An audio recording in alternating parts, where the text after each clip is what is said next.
Hello students, आपका स्वागत है सेट्स के हमारे एक और लेक्चर में। और आज हम लोग बेसिकली एक बहुत ही यूं कहिए कि बहुत ही छोटा सा कंसेप्ट डिस्कस करने वाले हैं, जो कि है कार्टेशियन प्रोडक्ट। ये बेसिकली एक ऐसा कंसेप्ट है जो कि ट्रांजिशन बना देगा हमारे नेक्स्ट चैप्टर की ओर, जो कि है रिलेशंस एंड फंक्शंस। जी हाँ, तो चलिए शुरू करते हैं और कार्टेशियन प्रोडक्ट को बेसिकली जानते हैं क्या होता है। तो देखिए, कार्टेशियन प्रोडक्ट जब भी मैं बोलता हूं तो उसकी डेफिनेशन के थ्रू उसे समझना बहुत जरूरी होता है। ठीक है, क्या है कि A cross B is equal to set of all A comma B such that A belongs to capital A और B belongs to capital B। हाँ ठीक है, तो जब भी मैं किसी को पहली बार ये दिखाता हूं तो वो यही कहता है कि सर आपने ये क्या त्रिशूल और भाला बना दिया। ठीक है, तो त्रिशूल और भाला की बात नहीं है, बहुत ही सिंपल सा है ये कंसेप्ट। देखिए क्या कहता है, कार्टेशियन प्रोडक्ट को हम लिखते हैं A क्रॉस B से। ठीक है, तो ये कार्टेशियन प्रोडक्ट को लिखने का, दर्शाने का एक हमारा तरीका हो गया, एक सिंबल हो गया। फिर इस सेट के अंदर क्या है, इस सेट के अंदर है ऑर्डर्ड पेयर्स। ठीक है, ऑर्डर्ड पेयर्स मुझे उम्मीद है आपको पता होगा, जब आप कार्टेशियन कोऑर्डिनेट ज्योमेट्री करते थे तो जैसे आपने 1 2 लिखा। ठीक है, तो this is an ordered pair, क्योंकि एक पेयर है, दो कंपोनेंट्स है जिसके, तो दो पेयर हो गया, 2 फॉर पेयर। और ऑर्डर्ड है कि 1 2 का हम 2 1 नहीं कर सकते हैं, क्योंकि 1 2 एक अलग पॉइंट है, 2 1 एक अलग पॉइंट है। ठीक है, तो ये ऑर्डर्ड पेयर्स है, मतलब कि एक ऐसा पेयर जिसका ऑर्डर इंपॉर्टेंट है। ठीक है, और इस पेयर को हमें कंपाइल कैसे करना है, इसे हमें कंपाइल करना है कि इसका जो A है, मतलब जो पहला कंपोनेंट है वो पहले सेट से आना चाहिए, और जो दूसरा कंपोनेंट है वो हमारा दूसरे सेट से आना चाहिए। ठीक है, बस इसी प्रोडक्ट को हम कार्टेशियन प्रोडक्ट कहते हैं। ठीक है, तो चलिए मैं आपको लिख के दिखाता हूं पहले तो। लेट्स से मेरे पास A है 1 2 3, ठीक, और फिर मेरे पास B है 5 और 6। तो कार्टेशियन प्रोडक्ट मुझे A क्रॉस B लिखना होगा, तो देखिए मैं क्या लिखूंगा। हाँ, मैं लिखूंगा सबसे पहले पहला कंपोनेंट A से, दूसरा कंपोनेंट B से, तो यानी कि 1 5। फिर उसका अगला कंपोनेंट कैसे लिखूंगा, 1 6, ठीक, फिर 2 5, ठीक है, फिर 2 6, फिर 3 5, और लास्टली 3 6। बस ये हमारा A क्रॉस B हो गया। ठीक है, अच्छा अगर मान लेते B क्रॉस A लिखना होता, तो अब देखिए, जब B क्रॉस A लिखते तो पहला कंपोनेंट B से होता, दूसरा कंपोनेंट A से होता। मैंने इनको चेंज कर दिया, तो A की जगह B आ जाएगा, B की जगह A आ जाएगा।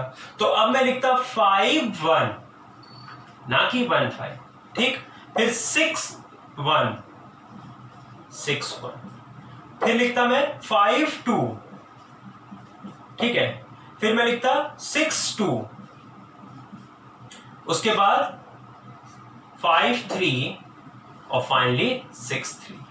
ठीक, तो मुझे उम्मीद है आपको A क्रॉस B कैसे लिखना है वो आ गया होगा, B क्रॉस A लिखना होगा वो कैसे आ गया होगा। चलिए, अच्छा एक चीज और देख लो, अगर मुझे लिखना होता B क्रॉस B तो मैं कैसे लिखता, देखिए, अब पहला कंपोनेंट में B से, दूसरा कंपोनेंट में B से, तो पहले लिखता मैं 5 5, 5 के साथ 5 को ले लिया, फिर 5 6, फिर 6 5, और लास्टली 6 6। ठीक, बस ये हमारा B क्रॉस B हो गया। ठीक है, यही है हमारा कार्टेशियन प्रोडक्ट। अच्छा, उसके साथ ही साथ आप एक चीज और जानिए कि जब भी हमें Cartesian product of A cross B निकालना होगा, तो मतलब कि जो हमारा cardinal number of Cartesian product निकालना होगा, तो N represents for cardinal number and A cross B मतलब A क्रॉस B का कार्डिनल नंबर, तो ये हमेशा होगा cardinal number of A into cardinal number of B। ठीक, बस तो ये फॉर्मूला आप याद कर लेंगे कार्टेशियन प्रोडक्ट के लिए। ठीक है, अच्छा, तो उसी के साथ देखिए क्या चीज आपको जानना जरूरी है, जैसे इसको हम वेरीफाई कर लेते हैं पहले। तो यहाँ पे A क्रॉस B में कितने एलिमेंट्स थे, 1 2 3 4 5 6 थे, तो उसका कार्डिनल नंबर 6 आना चाहिए। तो कार्डिनल नंबर ऑफ A यानी कि 3 1 2 3, और कार्डिनल नंबर ऑफ B यानी कि 1 2। कार्डिनल नंबर क्या होता है, किसी सेट में कितने एलिमेंट्स है वो कार्डिनल नंबर होता है, राइट। तो 3 × 2 विच इज 6। ठीक है, फिर B क्रॉस A के लिए तो भी आपको पता है 6 आएगा, तो आपको पता है इसको cardinal number of B into cardinal number of A करते हैं, मल्टीप्लिकेशन कॉम्यूटेटिव होता है। तो यहां से आप एक और रिजल्ट, हमारा डेरिवेटिव रिजल्ट आ सकता है, वो क्या है, cardinal number of A cross B is same as cardinal number of B cross A। ठीक, ये आ गया। अच्छा, फिर देखिए इस सेट के लिए आप क्या कर सकते थे, इसी रिजल्ट को अगर आप लगाते तो अगर आपको बोलना होता cardinal number of B cross B, तो आप लिखते cardinal number of B into cardinal number of B, जो कि हो जाता कार्डिनल नंबर ऑफ B का स्क्वायर। ठीक, खुद ही देखिए, वेरीफाई करिए, B क्रॉस B था, तो B क्रॉस B पे कितने एलिमेंट्स आते हैं आपके पास, ठीक है, 1 2 3 4 यानी कि 2 एलिमेंट्स है, उसका स्क्वायर कर दिया। ठीक, तो अगर इसी यहीं से मैं आपके साथ पूछता कि cardinal number of A cross ए बताइए, तो आप क्या बोल पाते? कार्डिनल नंबर ऑफ ए का स्क्वायर। हमारे सिचुएशन के हिसाब से 3 एलिमेंट्स थे तो 3 का स्क्वायर यानी कि 9 एलिमेंट्स आते। ठीक है, 9 एलिमेंट्स क्या क्या होते हैं आपके? 1 1 1 2 1 3 2 1 2 2 2 3 3 1 3 2 3 3।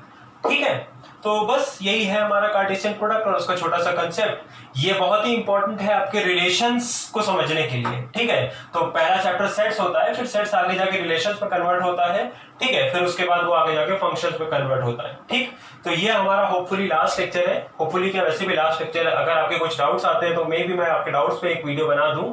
ठीक है, अदरवाइज थ्योरी पोर्शन से ये चैप्टर हमारा पूरा खत्म हो चुका है। तो आपका काम ये है कि आप थ्योरी कॉपी पूरी मेंटेन करिए। जितनी वर्कशीट मैंने दी है सेट्स पे, कुल 4 वर्कशीट मैंने दी है। ठीक है, तो चारों वर्कशीट को आप थॉरोली कंप्लीट करिए, जो डाउट्स हैं उनको पूछिए। ठीक है, और मैं आपको अच्छा खासा टाइम दे रहा हूँ। मेरे ख्याल से रिलेशंस एंड फंक्शंस में स्टार्ट करूंगा होपफुली फ्रॉम वेडनेसडे। ठीक है, तो मैं वेडनेसडे से स्टार्ट करूंगा। टुडे इज फ्राइडे, तो वी हैव सफिशिएंट टाइम। ठीक है, तो बस इतना ही रखते हैं। Thank you.